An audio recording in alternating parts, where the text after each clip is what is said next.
ធ្វើដំណើរដោយថ្មើរជើងអស់រយៈពេល9ខែលោកដួងច័ន្ទបានសម្រេចគោលដៅរបស់ខ្លួនដោយឆ្លងកាត់25រាជធានីខេត្តនៅក្នុងគោលបំណងដើរដើម្បីសន្តិភាពសម្រាប់ការធ្វើដំណើររបស់ខ្ញុំនេះគឺជាការតាំងចិត្តមួយដើម្បីដើរដើម្បីសង្គមប្រទេសជាតិនិងដើម្បីចង់បានសុខសន្តិភាពហើយក៏ចង់បង្ហាញទៅកាន់ពុកម៉ែបងប្អូនហើយក៏ទៅកាន់ដល់ពិភពលោកថាឲ្យបានឃើញនៅក្នុងការធ្វើដំណើរដើររបស់ខ្ញុំ25ខេត្តក្រុងជុំវិញនៅប្រទេសកម្ពុជានេះគឺចង់បង្ហាញឲ្យឃើញដែលសៀមបានមកឈ្លានពាននៅលើទឹកដីកម្ពុជារបស់យើងលោកបានចាប់ផ្ដើមធ្វើដំណើរដំបូងនៅក្នុងខែតុលាឆ្នាំ2025ដោយបានចាក់ចេញពីប្រលានយន្តហោះពោធិ៍ចិនតុងដោយឆ្ពោះទៅកាន់ខេត្តតាកែវរួចបន្តទៅកាន់ខេត្តកែបកំពតនិងព្រះសីហនុរហូតបញ្ចប់បេសកកម្មទូទាំងប្រទេសនៅថ្ងៃទី7ខែមិថុនាថ្មីៗនេះក្នុងដំណើរផ្លូវដ៏វែងឆ្ងាយនេះលោកបានជួបឧបសគ្គមួយចំនួនដូចជាផ្លូវធ្វើដំណើរទីដាច់ស្រយាលគ្មានប្រជាពលរដ្ឋរស់នៅខ្វះខាតម្ហូបអាហារហូបចុកនិងទីកន្លែងស្នាក់នៅជាដើម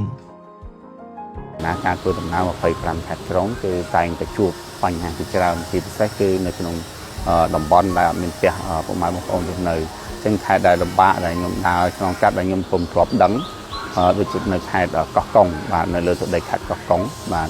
គឺនៅតំបន់ហ្នឹងគឺស្ងាត់តែម្ដងអត់មានផ្ទះបងប្អូនប្រជាពលរដ្ឋរស់នៅទេហើយចិត្តតែភ្នំហើយបើនិយាយមានពីការឡើងចុះវិញគឺវាតឹងពិបាកឡើងដោយសារតែយើងមានសំពីវាក្រោយខ្ញុំផងថាចងរឹងវិញគឺចងរឹងនៅលើដើមឈើអត់អាចចងនៅក្រោមបានទេរួយខ្លាចមានសត្វមានអីហ្នឹងទៅវាមកប៉ះពាល់ទៅបាទបើថាចងរឹងចងនៅលើកម្ពស់ប្រហែល4-5ម៉ែត្រអីនោះ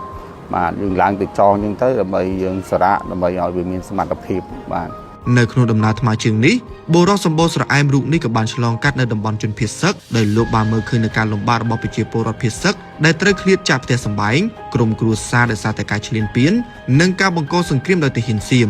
ចំណុចទាំងនេះហើយក៏ជាផ្នែកមួយលើកទឹកចិត្តលោកឲ្យតស៊ូឲ្យបានសម្រេចជាបុគ្គលម្នាក់ដែលបានលះបង់ពេលវេលាដើម្បីសង្គមជាតិលោកដួងច័ន្ទយល់ឃើញថាការស្រឡាញ់ជាតិត្រូវធ្វើចេញតាមទង្វើជាជាងពាក្យសម្ដីពាក្យថាស្រឡាញ់ប្រទេសជាតិមិនមែនយើងស្រឡាញ់ពាក្យថាចេញទៅពីមាត់ទេអញ្ចឹងពាក្យពីមាត់នេះគឺ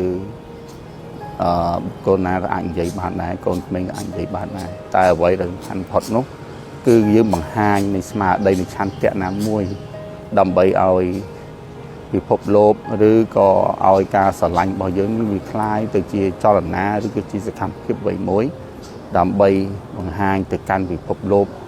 ភាពស្រឡាញ់យ៉ាងពិតប្រាកដក្នុងការលះបង់ដើម្បីសង្គមប្រទេសជាតិមិនថាតាមរយៈខ្ញុំដើរឬក៏តាមរយៈពុកម៉ែបងប្អូនអាចចែករំលែកឬក៏យើងអាចចូលរួមជាមួយកម្លាំងកងទ័ពលើកទឹកចិត្តពួកគាត់តាមអ្វីផ្សេងៗទៅ